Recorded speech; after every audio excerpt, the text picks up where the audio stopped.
The era of global boiling has arrived, as said by the United Nations Secretary General Antonio Guterres. He also called upon world leaders after announcing this month will be the hottest month in record history.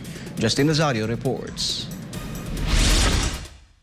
Climate change has reached a terrifying point. This is what the United Nations Secretary General Antonio Guterres announced on Thursday, July 27, 2023. He revealed that July 2023 might become the hottest month ever recorded on Earth, according to data from the World Meteorological Organization, or WMO, and the EU's Copernicus Climate Change Service. Humanity is in the hot seat. July has already seen the hottest 3-week period ever recorded, the 3 hottest days on record, and the highest ever ocean temperatures for this time of year. The consequences are clear and they are tragic. Children swept away by monsoon rains, families running from the flames, workers collapsing in scorching heat. For vast parts of North America, Asia, Africa, and Europe, it's a cruel summer. For the entire planet, it is a disaster. The era of global warming has ended, the era of global boiling has arrived.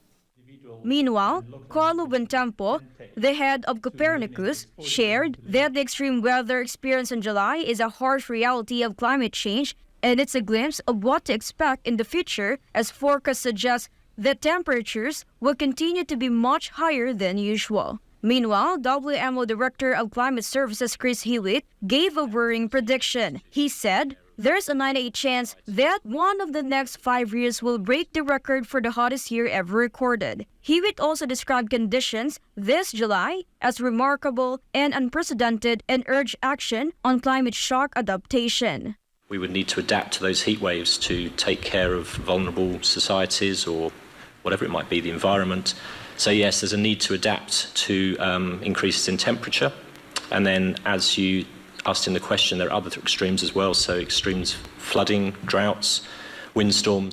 Meanwhile, Carlo Bontempo, director of the Copernicus Climate Change Service at the European Center for Medium-Range Weather Forecast, or CEMWF, said that such measures are necessary and feasible. Typically, there are actions, even inexpensive action, that individual and local administration can take to limit the exposure, to limit the vulnerability of each one of us to this temperature. Both scientists have also urged governments and individuals to take action to protect vulnerable populations from heat waves. Meanwhile, the UN Secretary General made it clear in his statement that humans are to blame for the arrival of the global boiling. And for scientists, it is unequivocal. Humans are to blame. All this is entirely consistent with predictions and repeated warnings. The only surprise is the speed of the change.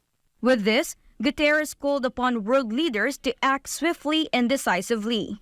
Leaders must lead. No more hesitancy. No more excuses. No more waiting for the others to move first. There is simply no more time for that. And all actors must come together to accelerate a just and equitable transition from fossil fuels to renewables, as we stop oil and gas expansion and funding and licensing for new coal, oil and gas. Credible plans must also be presented to exit coal by 2030 for OECD countries and 2040 for the rest of the world.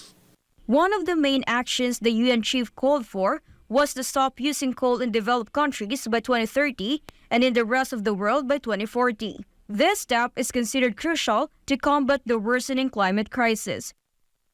Reporting, this has been Justine Nazario, SMNI News.